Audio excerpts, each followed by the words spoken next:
Une dette peut-elle vous conduire derrière les quatre murs? Vous avez prêté de l'argent à quelqu'un, les jours passent, mais votre argent peine à être remboursé. Face au silence, à la mauvaise foi ou aux promesses sans lendemain.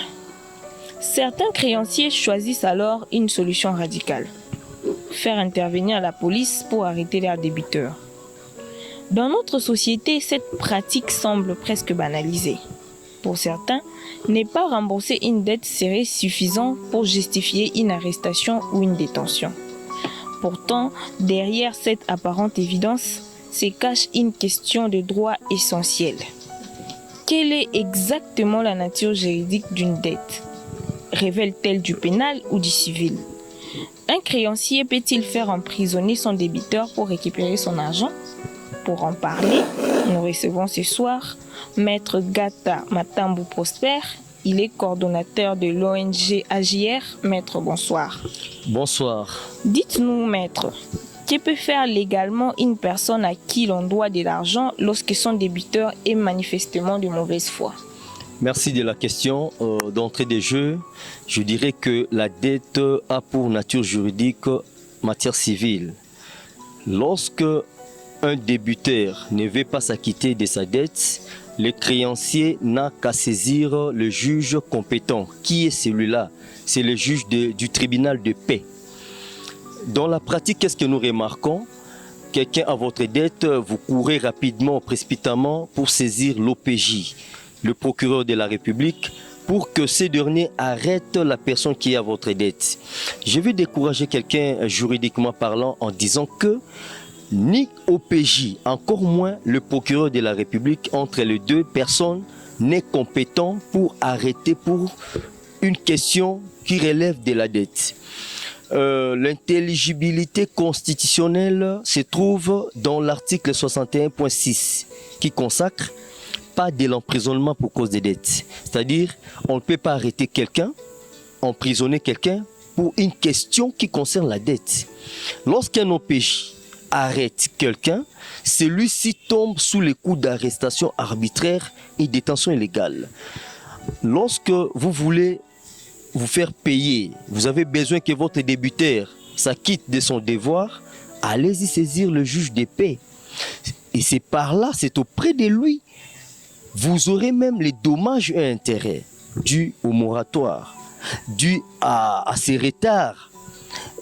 Lorsque vous saisissez le procureur, non seulement vous perdez en temps, vous perdez aussi en termes d'argent. Votre économie va s'amoindrir parce que vous aurez à payer les avocats pour qu'à la fin, le procureur ou soit un OPJ consciencieux de la loi vous dise « Je ne suis pas compétent, allez-y saisir le juge du tribunal de paix ». Donc aujourd'hui, vous retiendrez que la dette n'est pas une infraction, n'a jamais été une infraction et elle n'en sera jamais. Lorsque quelqu'un a votre dette, dans la pratique, qu'est-ce que nous remarquons? Les OPJ, je dirais, je vais nuancer, certains OPJ, certains magistrats aussi mal intentionnés, parce qu'il y a des bons magistrats, il y a des mauvais. C'est pas pour rien le chef de l'État avait crié haut et fort que la justice était malade. C'est à cause des mauvais magistrats qui travaillent tout en écartant la conscience juridique. Lorsque vous saisissez le procureur, soit l'OPJ, celui-ci ou soit ce dernier ont tendance à flouer la population tout en disant que voilà, quand vous aviez contracté cette dette, vous ne voulez pas payer, nous vous arrêtons pour le chef d'abus de confiance. Non. Il y a vraiment, c'est comme nous disons, nuit et jour entre la dette et l'abus de confiance. L'abus de confiance est prévu et réprimandé par l'article 95 du Code pénal, livre 2. Donc c'est une infraction. L'abus de confiance c'est une infraction. Mais la dette n'est pas une infraction. L'abus de confiance, ici, il y a trois éléments constitutifs. Il y a la remise de la chose. Il y a la restitution de la chose comme deuxième élément.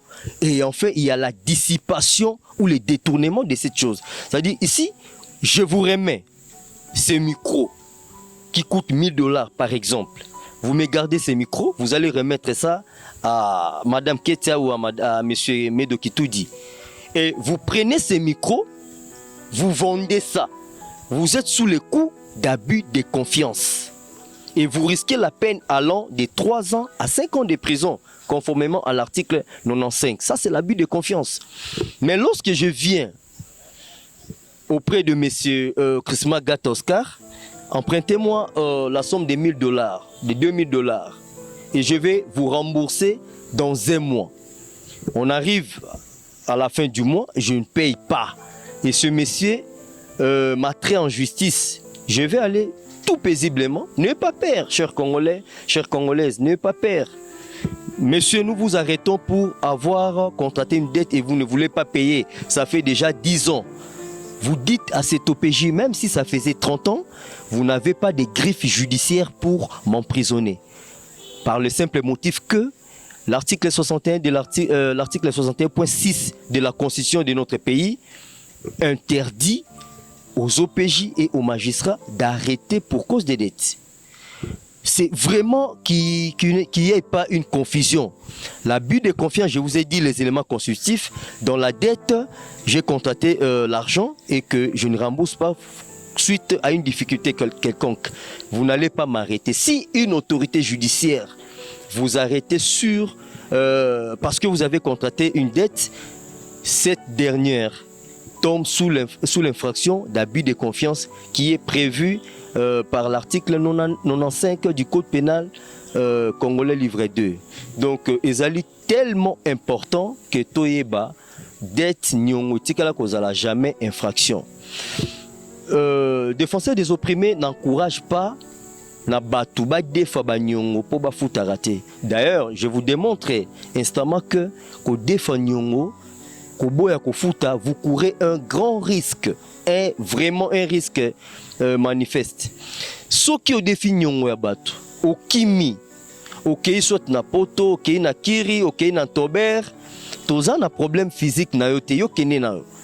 Biso to ko saisir juge de paix, créancier na yo ko fu na yo pas tribunal de paix.